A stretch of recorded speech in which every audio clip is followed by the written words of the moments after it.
Graça e paz.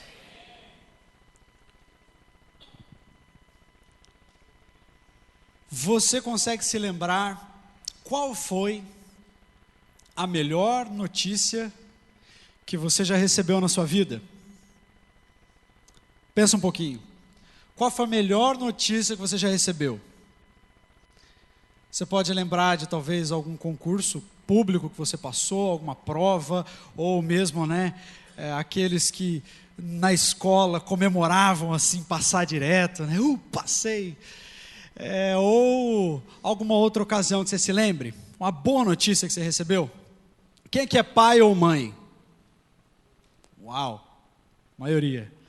Eu imagino que esse vai ser o momento que vocês vão dizer que vocês lembraram, é ou não é? Quando eu descobri que eu ia ser pai, ou quando eu descobri que eu ia ser mãe. Geralmente essa é uma resposta que a gente ouve bastante para essa pergunta.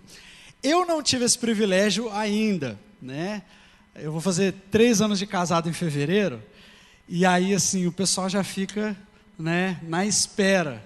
Se você chega para qualquer pessoa e fala assim, cara, tem uma coisa para te contar. Aí ele já responde, a Carol está grávida. Não, ainda não, é sempre assim. Essa notícia eu ainda não tive, creio que vai ser muito bom também. O máximo que eu cheguei foi quando a minha irmã me ligou, eu estava no seminário, ela me ligou e falou assim, você vai ser titio.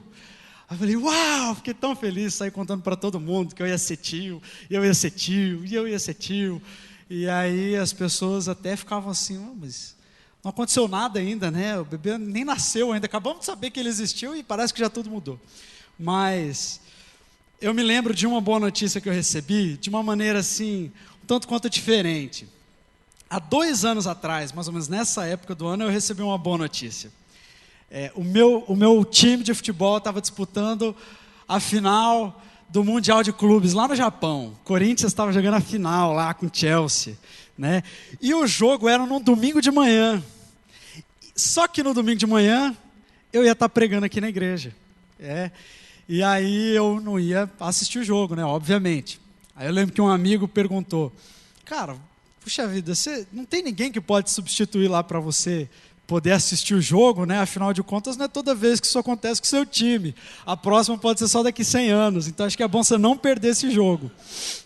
Aí eu falei, olha, eu sei, mas eu vou lá, porque é um privilégio, pregar a palavra, e eu vim para cá.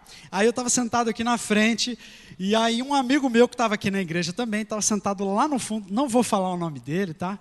Ele estava sentado lá no fundo, assim, com a Bíblia aberta, na última cadeira, e com um fone de ouvido, assim, em um ouvido só, e com a Bíblia aberta para parecer mais espiritual, E aí eu estava aqui, aí alguém me cutucou assim uma hora, eu ainda não tinha subido, aí me cutucou, falou, acho que o fulano está te chamando.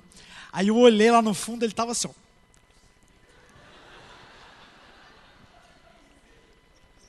Tipo, de 1-0 de cabeça.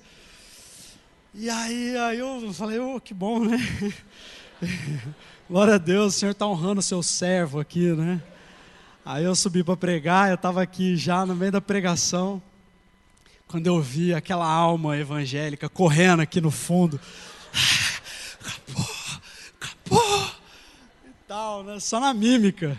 O pessoal devia achar, será que é o pessoal da Libras, do Ministério do Silêncio? Não, era ele.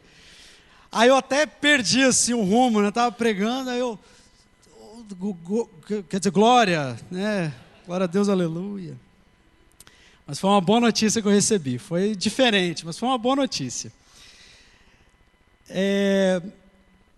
Agora, a Bíblia conta sobre um evento que esse sim foi um evento especial. Essa foi a melhor notícia que você já ouviu, que a terra já ouviu, que a humanidade já ouviu. Eu vou convidar você a abrir a sua Bíblia no livro do profeta Isaías, no capítulo 9.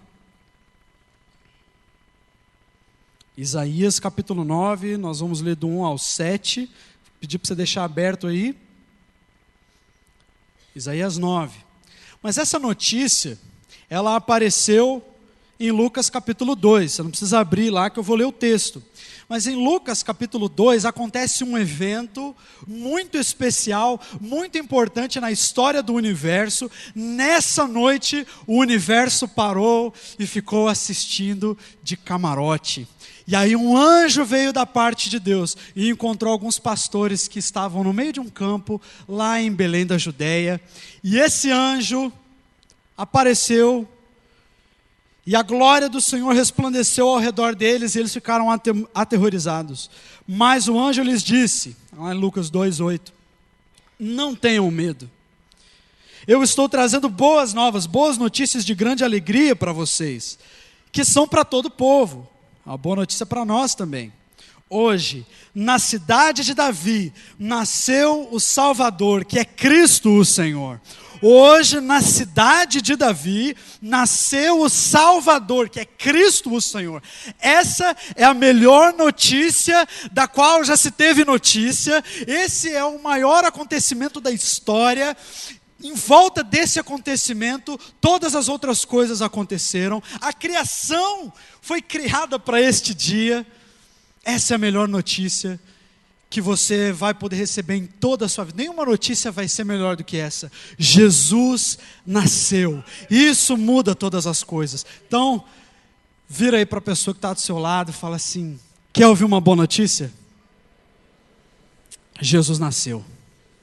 Essa é a melhor notícia que você vai poder ouvir em toda a sua vida. Deus entrou na sua criação. É isso que o nascimento de Jesus nos mostra. Nessa época de Natal, nós falamos assim, Jesus nasceu, como se a gente estivesse repetindo uma série de palavras que na verdade não faz sentido nenhum. Mas quando Jesus nasceu, Deus, o Criador de todas as coisas, entra na sua criação para habitar na sua criação, transformar a sua criação e tornar evidente para todos nós o seu amor. O nascimento de Jesus é um sinal de que Deus não nos abandonou à nossa própria sorte. O nascimento de Jesus é uma prova, é um símbolo de que nem tudo está perdido, que Deus não pegou essa criação manchada pelo pecado e amassou e jogou fora como se fosse um rascunho e falou assim, eu vou começar tudo de novo em outros universos, porque realmente, não, Deus não desistiu de nós, Deus não nos deixou sem esperança no mundo, Deus não nos abandonou, Ele entrou na sua criação para restaurá-la. Aquilo que Deus criou e o pecado deformou, Cristo transforma.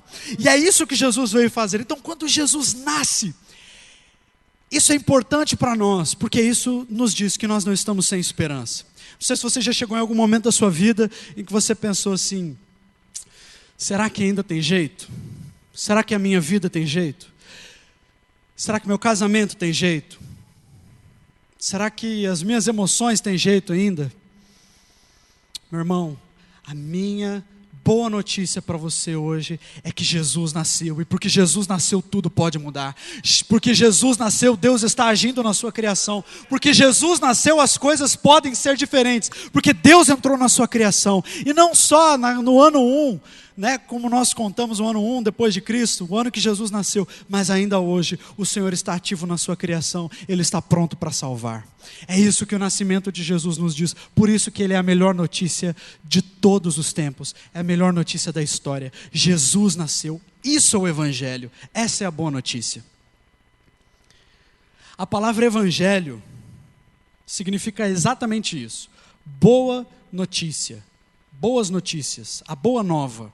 Isso é Evangelho.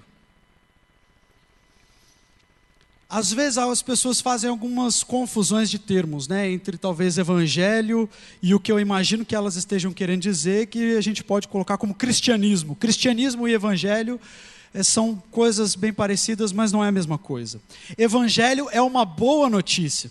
E às vezes as pessoas, elas falam assim, eu vejo muito isso na internet, às vezes em blogs ou até nas redes sociais, quando a gente vê uma pessoa tendo uma ação muito boa com relação a outras pessoas, está entregando lá, por exemplo, um prato de comida para um morador de rua. Aí mais do que imediatamente, muitas pessoas olham e falam assim: esse é o verdadeiro evangelho. E falam: esse é o verdadeiro evangelho. E aí talvez uma pessoa doando os seus bens em favor de outro, e aí alguém comenta: este é o evangelho puro e simples. Eu talvez trocaria esse termo, eu poderia dizer: este é o cristianismo, é isso que nós como cristãos devemos fazer, um cristianismo verdadeiro, mas não evangelho, porque evangelho é uma boa notícia, e a boa notícia para o mundo não é que eu posso compartilhar o meu prato de comida com o faminto. A boa notícia para o mundo é que Deus compartilhou do seu próprio Filho para conosco. A boa notícia que o mundo precisa ouvir é de que Jesus é próximo de nós, que Deus se aproximou de nós em Jesus. Este é o verdadeiro evangelho. Jamais aceite que o evangelho seja definido sem que se faça menção do nome de Jesus.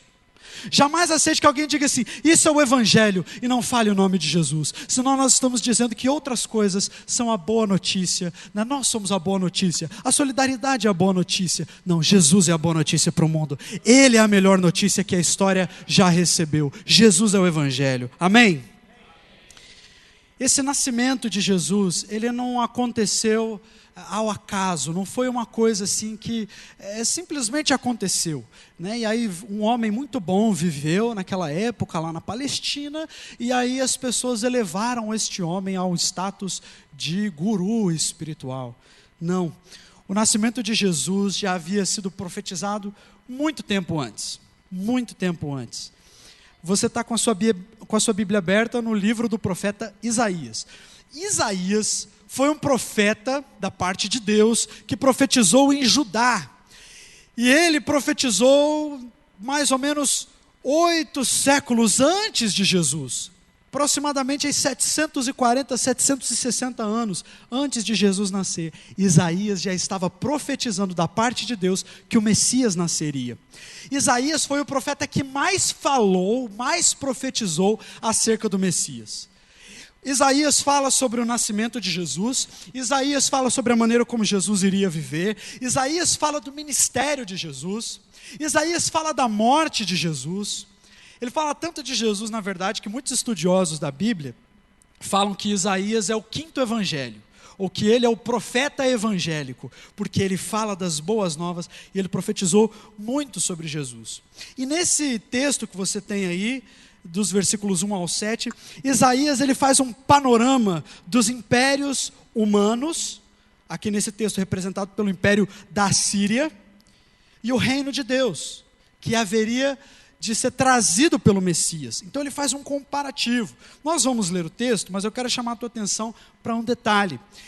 Esse texto, ele pode ser dividido mais ou menos em 2 partes.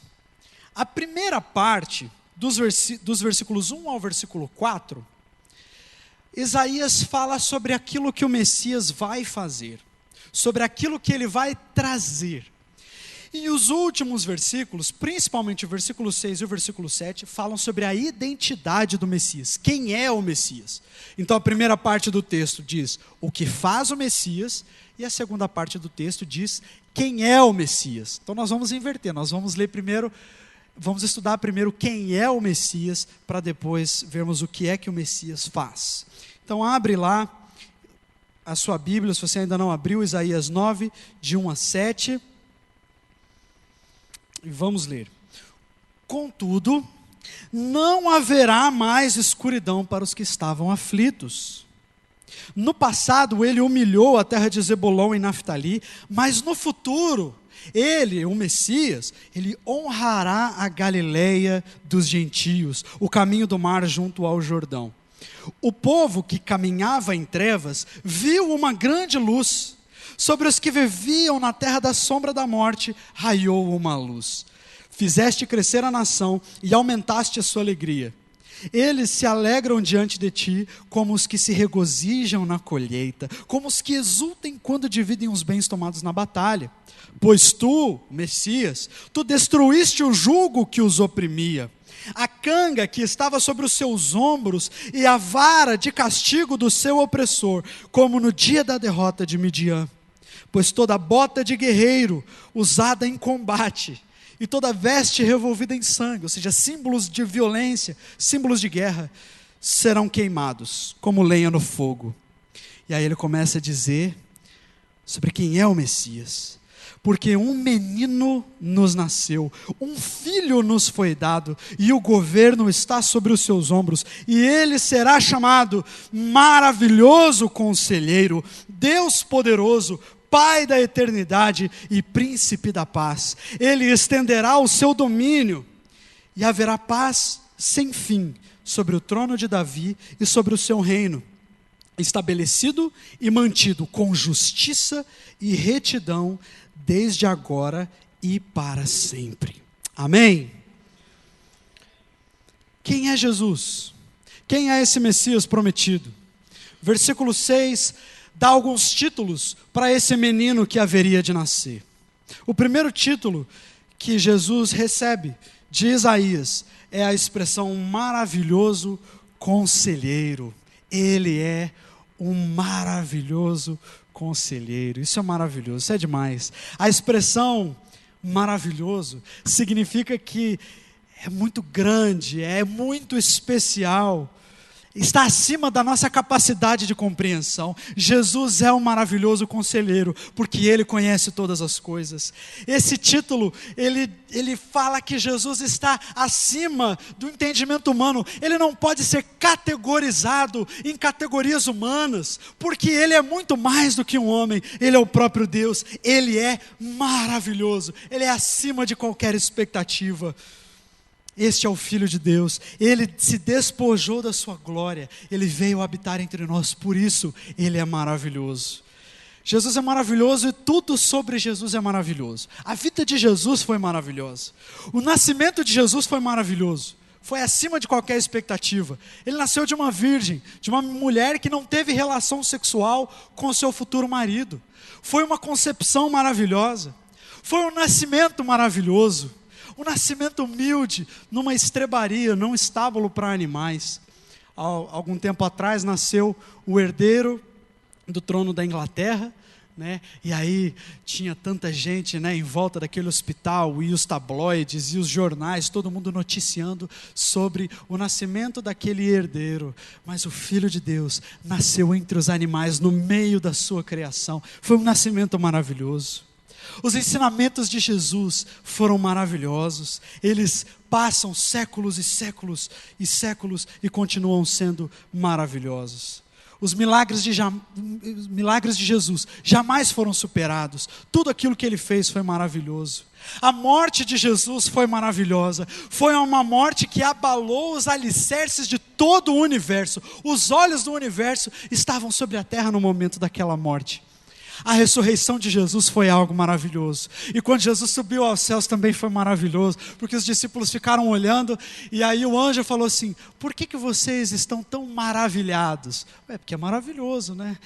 Do mesmo jeito que Ele subiu, Ele vai voltar, e a sua vinda será esplendorosa na sua glória com os anjos no céu. Jesus é maravilhoso, Ele é o maravilhoso conselheiro. Tremendo.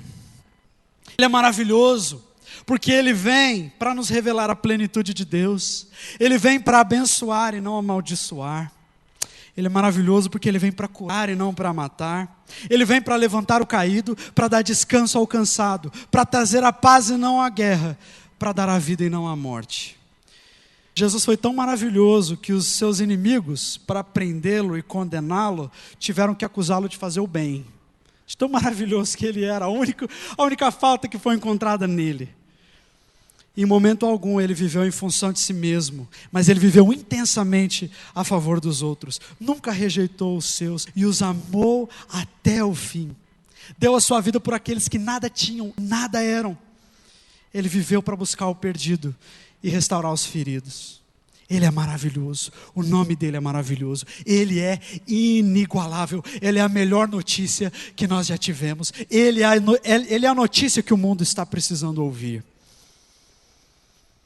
Ele sempre foi maravilhoso, não foi só depois do nascimento dele, Ele já era maravilhoso, Ele é maravilhoso desde a eternidade. No Antigo Testamento existem algumas referências a Jesus. Toda vez que no Antigo Testamento você ler assim: o anjo do Senhor, e Deus enviou o anjo do Senhor, não é um anjo, é o anjo, e está com A maiúsculo lá. Toda vez que você observar essa expressão, o texto está fazendo uma referência direta a Jesus. Direta a Jesus. Isso aconteceu várias vezes. Jesus esteve com Abraão, Jesus esteve com Jacó, Jesus esteve na fornalha com Sadraque, Mesaque e Abdinego, Jesus falou com Daniel. Todas as vezes que Jesus aparecia assim, o anjo do Senhor. É uma referência ao próprio Jesus. E lá em Juízes, no capítulo 13, versículo 18, o anjo do Senhor, Jesus, aparece para conversar com um homem chamado Manoá. Manoá foi pai de Sansão.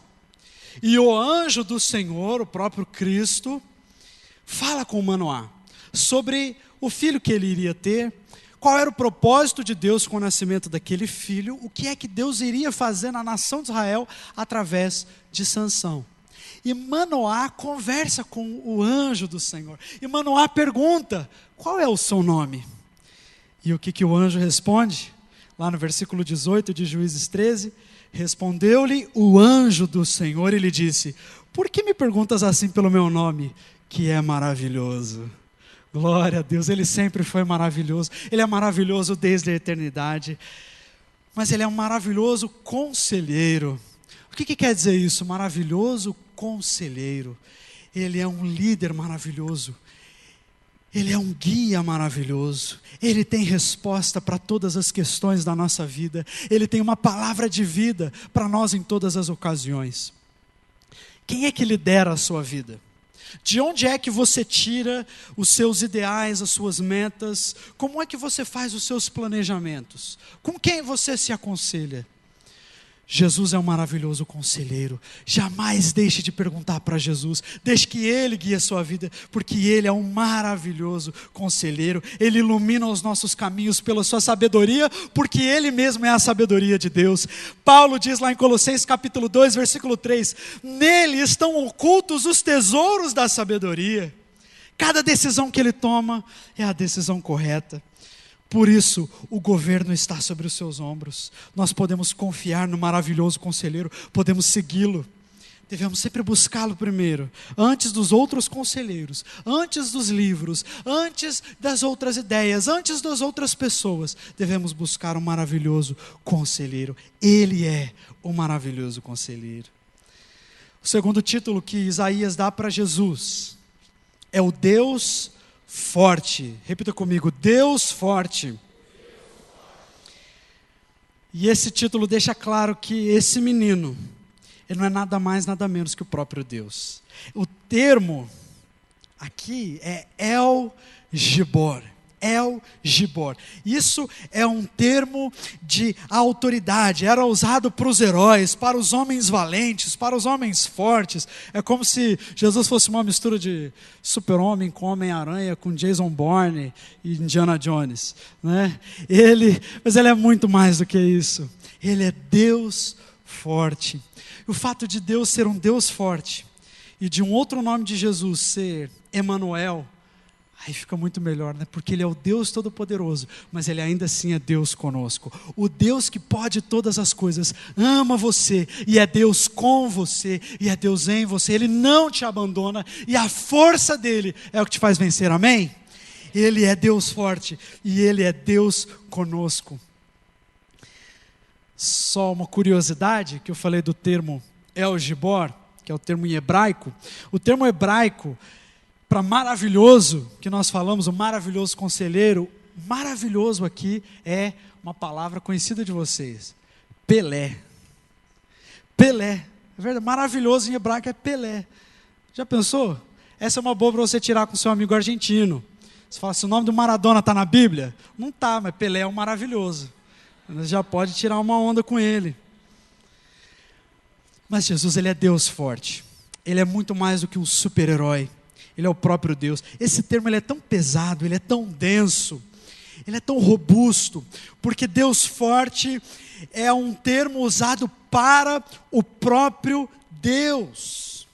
Isso quer dizer que aquele que habitou entre nós não foi apenas um homem. O nosso Salvador não foi alguém elevado a um lugar de proeminência, não. Ele é o Deus forte de quem os profetas falaram. Ele estava no deserto, ele estava na fornalha, ele esteve com o seu povo, ele era a rocha no deserto, ele era a coluna de fogo, ele era a nuvem durante o dia. Ele é o Deus Todo-Poderoso. O nosso Salvador não é um homem. Deus não compartilhou com nenhum homem ao seu ofício de salvação, mas Ele mesmo entrou na história para ser o nosso Salvador, porque a Bíblia diz que a salvação pertence ao Senhor. Ele é o próprio Deus. Ele é mais do que um homem, Ele é mais do que um bebê, Ele é o leão da tribo de Judá.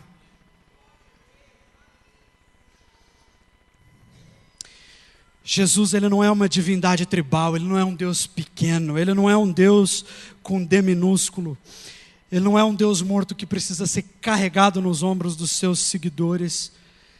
Ele é o Deus criador, sustentador, interventor, salvador e juiz de toda a terra. Ele venceu o mundo, Ele venceu o pecado, Ele venceu o diabo e Ele venceu a morte. E Ele voltará em glória para buscar o seu povo e julgar as nações. Este é o nosso Deus. Jesus é o Deus forte. Jesus é Deus forte. Jesus é Deus forte.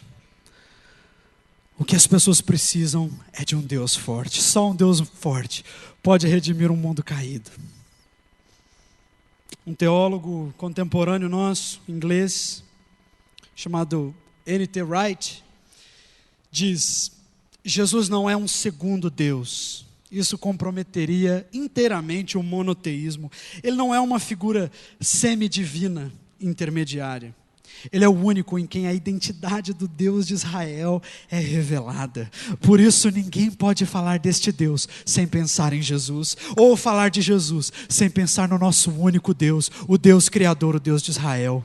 Ele é o Deus forte, Ele é inigualável, Ele é maravilhoso. Um outro título que Isaías traz para Jesus é o Príncipe da Paz. A nossa paz não é a ausência de problemas. A nossa paz é uma pessoa, amém? Ele é a nossa paz. A nossa paz não são situações confortáveis. A nossa paz é uma pessoa que está sentada no alto e sublime trono. Quem tem Jesus tem a verdadeira paz, porque Ele venceu todas as coisas. A Bíblia diz que nós estamos assentados com Ele. A figura é como se nós estivéssemos assentados no colo de Jesus, que Ele reina soberanamente. Ele é a nossa paz, Ele é o fundamento de toda a paz. As pessoas buscam paz e elas tentam colocar a paz em algumas situações muito voláteis. A nossa paz, ela não depende das situações. As pessoas tentam buscar, por exemplo, estabilidade financeira, e aí então elas vão ter paz. Mas a estabilidade financeira, principalmente numa época como a nossa, é algo muito difícil de se confiar. Inflação, dólar alto, a economia, o baixo crescimento do país, o PIB toda hora é calculado para baixo, o crescimento do país toda hora é calculado para baixo. Meu Deus, se alguém coloca a sua paz nessas coisas, meu irmão, essa pessoa estará em maus lençóis. Outras pessoas buscam paz em relacionamentos. E aí muitas vezes, porque a paz pessoal depende de uma outra pessoa humana e falha, essas pessoas às vezes se tornam até possessivas e dominadoras e desesperadas e ansiosas, porque, meu Deus, né, tipo aquelas músicas sertanejas, né? Meu Deus, ela foi embora, acabou o mundo, eu vou me matar porque não existe mais razão para viver, porque a minha paz estava numa pessoa e ela foi embora. Meu irmão, quero te convidar a ter a minha paz. A minha paz é imutável. Pode acontecer o que for, a economia pode estar como for, o país pode estar como for, não me interessa quem são os governantes, quem me governa é o próprio Deus. Ele é a minha paz, é dele que eu recebo a minha vida. Eu não temo as más notícias, porque mesmo no vale da sombra da morte Ele está comigo. Ele é a minha paz. A minha paz não é situacional, a minha paz é eterna. A minha paz é o próprio Jesus. Ele é a nossa paz. É isso que diz lá em Efésios 2,14. Os príncipes desse mundo estabelecem os seus reinos pela guerra e opressão, mas Jesus estabelece o seu reino pela instituição e a expansão da paz. Em João 14:27 ele disse: deixo-vos a paz, a minha paz vos dou, e não vou lá dou como a dá o mundo. Eu li um livro e deixou muito claro para mim a diferença entre a paz que é decorrente das situações, das ocasiões, e a paz que há em Jesus. O livro chama-se O Homem do Céu. Se você quiser anotar e depois ir buscar, O Homem do Céu, do irmão Yun. Esse livro conta a história de um homem que foi um dos líderes da igreja perseguida da China. E ele conta histórias assim tremendas e maravilhosas. Hoje ele nem mora mais na China, ele ficou muito tempo preso e ele não tem permissão mais para voltar para o seu país, então ele vive exilado. Mas ele conta histórias, por exemplo, de que no inverno eles iam batizar os novos convertidos. O inverno da China era muito rigoroso. Eles não podiam batizar as pessoas ao ar livre, né, de uma maneira muito tranquila, por causa da perseguição ao evangelho. Então eles iam de madrugada, naquele frio do inverno rigoroso, os rios estavam congelados, e eles cortavam assim um buraco redondo no meio do rio congelado e batizavam as pessoas ali. Tamanho amor por Jesus, né? Mas o mais impressionante é que as pessoas eram batizadas ali e elas saíam dizendo que a água estava morna. Todos sentiam a água quente quando eram batizados ali. Tremendo! Testemunhos maravilhosos. Uma vez ele estava preso com as mãos assim amarradas, e aí ele se lembrou de quando o anjo abriu as portas da prisão para Pedro. E aí de repente as correntes caíram das suas mãos. E ele falou: e agora, Deus, o que eu faço? Estava no meio da prisão lá, do presídio. E Deus falou assim: pode sair. Aí ele falou: mas eu vou sair no meio dos guardas, vão me ver, né? E aí Deus falou: não, pode ir. Você está debaixo das minhas asas. E ele passou no meio daquela penitenciária, no meio dos guardas, e ninguém o viu. Quando ele chegou no meio da floresta, não tinha para onde ir, ele encontrou uma outra pessoa. Falou assim: você é o irmão Yun? E ele disse: sim, eu sou. Nós estamos orando por você há 3 dias, porque Deus nos falou que eu devia vir aqui buscar um homem chamado Yun. Então é sobre você que Deus nos falou. Então tremendo, tremendo.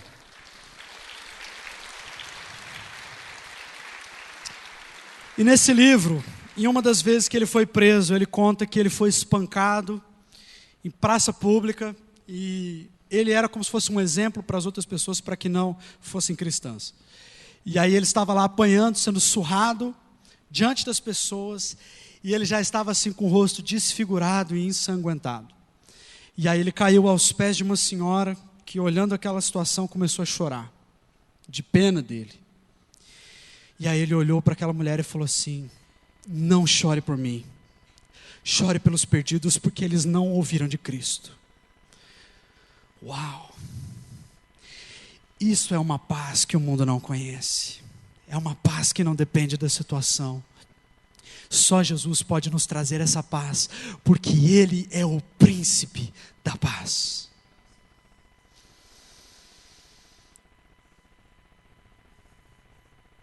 Um outro título que Isaías dá para Jesus é que Ele é o Pai da eternidade. Diga assim: Pai da eternidade. Isso é interessante porque não é uma confusão de termos não da Trindade. Pô, mas Jesus não é o Filho, agora Ele é o Pai, como assim? O Pai da eternidade significa que Jesus é o Alfa e o Ômega. Ele não foi criado, mas Ele é o Criador de todas as coisas. Ele está entronizado acima dos querubins. Ele não passou a existir em um determinado momento da história. Ele sempre existiu. Ele jamais foi criado. Ele é coeterno com o Pai. Ele é o próprio Pai da eternidade, porque a eternidade é gerada a partir dele. É por isso que João diz que ele é a palavra, e a palavra estava não no princípio, como se o tempo tivesse um princípio, mas ele estava em princípio, porque a eternidade e o tempo nasceram do próprio Deus, do próprio Jesus. Ele é o Pai da eternidade. Ele é a palavra de Deus. Nós somos muito limitados pelo tempo. Então, quando a gente fala de Pai da eternidade, é até difícil de entender, porque nós somos pressionados pelo tempo, o tempo é uma realidade nossa, a qual nós estamos sujeitos e pressionados, né? Porque toda hora é o tempo, meu Deus, e tal, olha como o tempo passa rápido, meu Deus, mas já é domingo, mas já é Natal, mas passou 2014, né? É um ano, né, que às vezes alguns estavam até orando para acabar mais rápido, né? Porque teve a Copa, foi aquele vexame, então é bom que acabe logo esse ano. Mas nós somos o tempo todo pressionados pelo tempo. Meu Deus, as crianças cresceram, olha como o tempo passou. Jesus, eu já estou com 30 anos.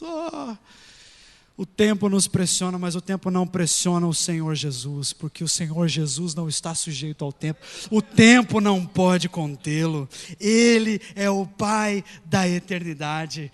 Ele é a origem. E é por isso que o seu reino não terá fim, porque Ele é o Pai da eternidade. Nós não temos medo de um golpe de Estado derrubá-lo do poder. Ele não pode ser assassinado. A gente não precisa ficar com medo de se ele vai ter um novo mandato ou não. A morte não pôde contê-lo. A última barreira para a vida humana, a morte não foi párea para Jesus. Ele é o Pai da eternidade. Jesus, Ele não está sujeito a essa existência limitada a qual nós estamos. A própria palavra diz que Jesus não é Deus de mortos, mas de vivos, porque para Ele todos vivem. Olha só, não dá nem para entender isso. Todas as pessoas vivem para Jesus. Ele é o Pai da eternidade, Ele está acima de todas as coisas. Este é o nosso Deus, este é o nosso Salvador. É por isso que o nascimento desse Messias é uma notícia tão boa para nós, porque esse Deus, o Pai da eternidade, se fez Deus conosco e habitou entre nós. Mas o que é que Jesus traz? Nós falamos sobre quem é Jesus, quem é o Messias. Mas o texto fala de algumas coisas que o Messias veio fazer e veio trazer. O que é que o Messias veio trazer? No versículo 1, a gente aprende que o Messias veio trazer o triunfo da glória sobre a aflição. Nós lemos que a Galileia será honrada. No primeiro versículo, a Galileia será honrada. A Galileia era uma terra de gente escrava, atrasada, pobre, espoliada, inculta, marginalizada, esquecida. Ninguém queria ser da Galileia, ninguém queria morar na Galileia. Galileia era aquele lugar onde todo mundo quer ir embora, ninguém quer ir para a Galileia, não quer sair da Galileia. Mas foi lá que Jesus viveu. E lá ele ensinou as multidões, e lá ele curou os seus enfermos, libertou os cativos e restaurou a dignidade das pessoas. De onde todo mundo queria fugir, Jesus fez o seu quartel-general.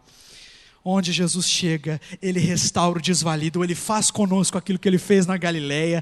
Aquele que é desprezado pelos homens é feito a habitação do seu Espírito. Ele faz conosco aquilo que Ele fez com a Galileia. Maria cantou no seu cântico Magnificat, que ela canta para Isabel. Ela canta: o Senhor dispersou os que no coração alimentam pensamentos soberbos, derrubou dos seus tronos os poderosos e exaltou os humildes. É isso que Jesus faz. Onde Jesus está, o aflito encontra consolo, o perdido acha o caminho da vida, o escorraçado levanta-se com dignidade. E a Galileia que jazia em trevas encontra a luz mais fulgurante. Jesus restaura aquele que é esquecido. É isso que o Messias veio fazer. Ele veio trazer o triunfo da glória sobre a aflição. E não é lindo a gente perceber que depois Jesus ficou sendo conhecido como Galileu? O Galileu, aquele que veio da Galileia. Ele traz o triunfo da glória sobre a aflição. Ele traz o triunfo da luz sobre as trevas. Está lá no versículo 2. Raiou uma luz. Quem é essa luz? É o próprio Jesus. As trevas falam de ignorância, cegueira, de engano, mentira, perdição, miséria. Onde Jesus está ausente, aí prevalece o pecado, o vício, a escravidão e a cegueira. Porém, quando Jesus chega em uma vida, ali raia a luz. No nascimento de Jesus houve luz em plena noite, foi aquela estrela. Ele é o sol da justiça, Ele é a verdadeira luz que veio ao mundo. Ele falou: quem me seguir jamais, quem crer em mim jamais andará em trevas. É isso que Jesus faz quando Ele entra na nossa vida. Ele ilumina aquilo que era escuridão, aquilo que era medo, passa a ser a habitação do Senhor. Ele é a luz que elimina toda a escuridão, toda a treva. Jesus veio trazer o triunfo da alegria sobre a tristeza, no versículo 3. E a gente sabe que onde Jesus chega, nasce a verdadeira alegria. O Natal ele foi anunciado assim, como uma boa notícia de grande alegria para todo o povo. As pessoas hoje vivem entrincheiradas pela tristeza. A depressão é o mal do século. Mas só Jesus oferece a alegria que satisfaz. Só na presença de Deus há alegria verdadeira. A alegria que Jesus nos dá, ela está acima das circunstâncias. Nós temos alegria, porque nós cremos em um Deus eterno e nós somos amados com amor eterno. Quem nos dá valor é Jesus, é isso que nos dá alegria. Isso é maravilhoso, é isso que Ele veio fazer. Jesus veio trazer o triunfo da libertação sobre a opressão. Isso está lá no versículo 4. O Jesus do Natal, Ele foi ungido com o Espírito Santo para apregoar boas novas, libertação aos cativos e curar todos os oprimidos pelo diabo. Ele é maravilhoso. Onde há espírito angustiado, Jesus inspira canções. Isaías fala disso também. Quantos aqui já experimentaram essa alegria, essa libertação da opressão?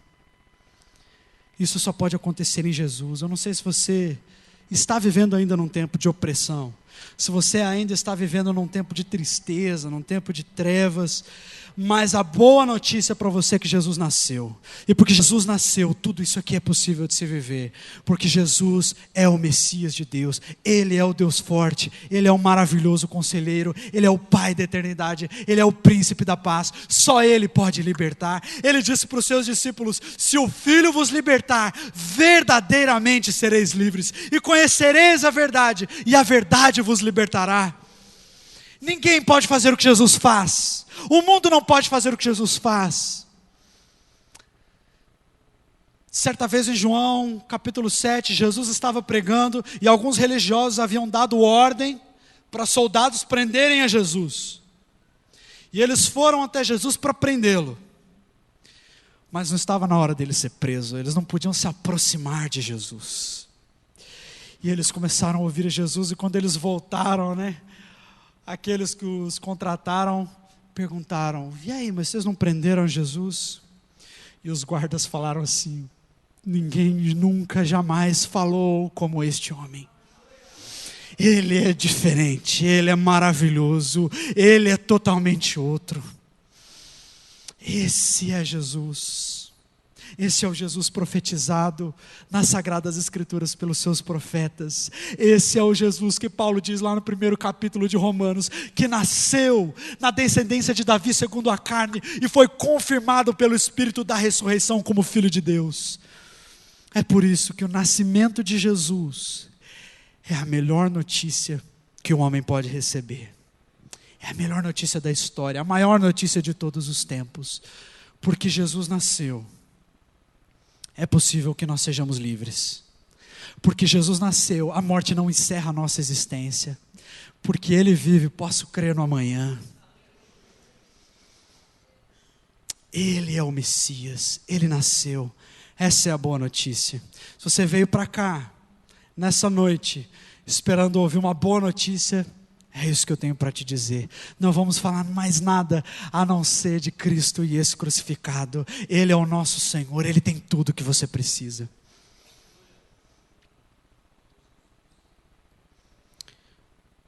E em último lugar, no versículo 7, Isaías nos fala que o Messias veio trazer o triunfo do reino de Deus sobre os reinos do mundo. Onde Jesus chega, chega o reino de Deus. E onde chega o reino de Deus, as trevas têm que sair. Esse reino não é um reino geográfico. É um reino de paz, alegria e justiça no Espírito Santo. Um professor que eu tive no seminário estava debatendo com um clérigo muçulmano, um sheik, em Londres, e eles estavam falando sobre o reino de Deus. E aquele muçulmano disse: como que eu posso crer nesse Deus e nesse reino de Deus se eu não posso enxergá-lo em nenhum lugar? Porque eu sei o que o reino islâmico, o Estado, não o Estado Islâmico, o ISIS, né? Não aquela facção, mas o conceito de reino de Deus no Islã é muito visível. Eu posso apontar para você, porque esse reino é um reino político, é um reino geográfico. Eu posso apontar e te mostrar. Mas e o reino do seu Deus? Eu não posso vê-lo em lugar nenhum. E aquele homem de Deus então olhou para a plateia e disse assim: tem algum cristão aqui? E as pessoas levantaram as mãos, algumas com um pouco de medo, levantaram a mão. E ele falou assim: o reino de Deus está ali, ali está o reino de Deus, ali está o reino de Deus, ali está o reino de Deus, ali está o reino de Deus, porque o reino de Deus é a vontade do Pai sendo vivida e incorporada pelos seus filhos. Este é o reino de Deus. Por isso que esse reino de Deus pode existir em qualquer lugar, em qualquer tempo, debaixo de qualquer lei, debaixo de qualquer governo, porque o reino de Deus, ele é a paz do Espírito Santo em nós. Alguns dias atrás eu estava conversando com a Carol e a gente estava vivendo algumas situações muito difíceis. E a gente ficou até assim um pouco desencorajado, um pouco desestimulado por causa dessas situações. E aí de repente parece que o Espírito Santo começou a mexer comigo. E eu falei: não, a gente não pode se abater, porque quem reina sobre nós é Jesus. E eu o conheço, e Ele me ama. Eu posso viver sobre o seu domínio, eu quero viver sobre o seu domínio, eu quero a sua vontade sendo feita e sendo evidenciada na minha vida, porque eu vivo debaixo desse reino. Eu não vivo debaixo do reino desse mundo, eu não vivo à mercê da vontade dos homens.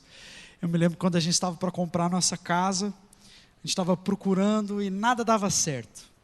E aí eu me lembro que nós tínhamos visto uma casa, e aí assim, eu fui bem ousado para fazer uma proposta, né? E falei assim: amor, acho que eu vou fazer até por telefone a oferta, né? Porque se eu fizer pessoalmente, é capaz do cara me bater.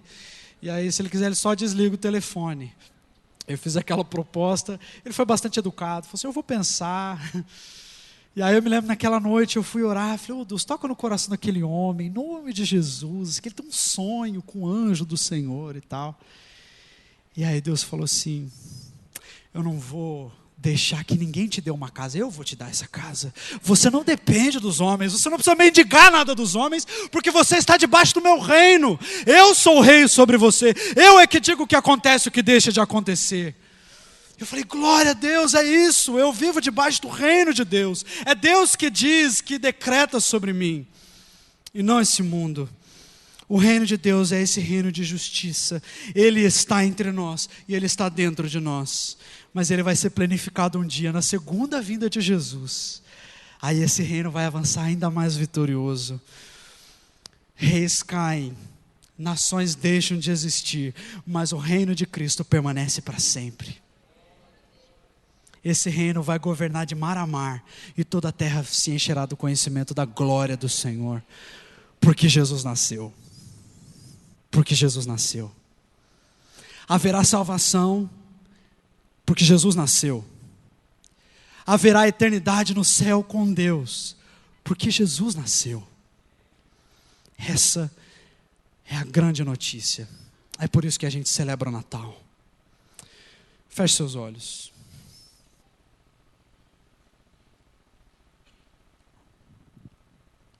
Senhor Deus, em nome de Jesus, Pai, esse nome tão lindo, tão maravilhoso, tão eterno, tão cheio de paz, esse nome que está acima de todos os nomes, esse nome que transforma. Senhor, nós queremos nos entregar totalmente a Ti, ó Deus, para que a Tua vontade seja feita em nós.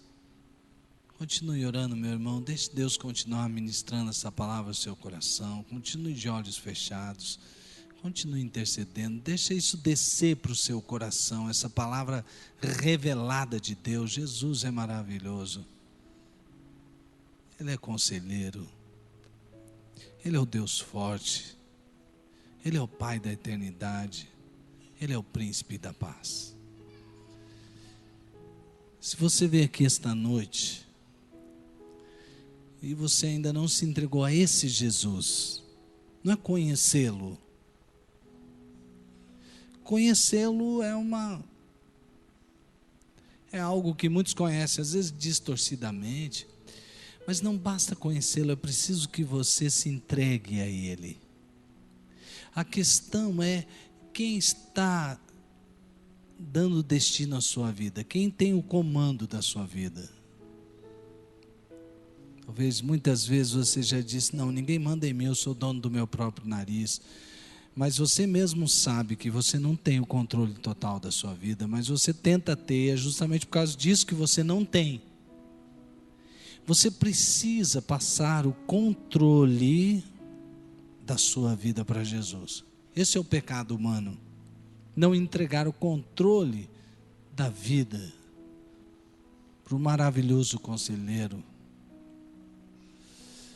Não entregar o controle da vida para o Deus forte. Não entregar o controle da vida para o Pai da eternidade. Não entregar o controle para aquele que é o único que pode te trazer paz de verdade, independentemente das circunstâncias.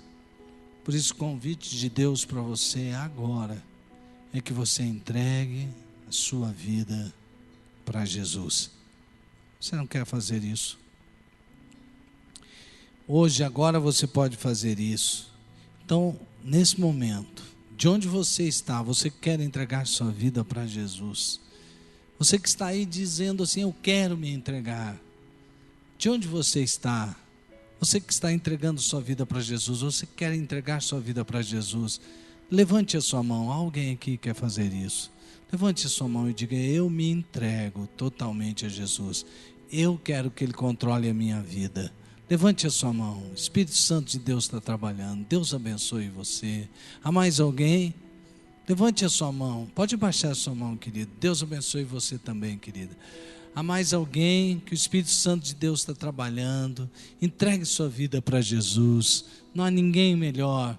Se você de repente também está afastado dos caminhos do Senhor, você andou um tempo com Ele, mas agora você está aí andando desgarradamente, volte para Jesus. Há alguém aqui que precisa se reconciliar com Jesus?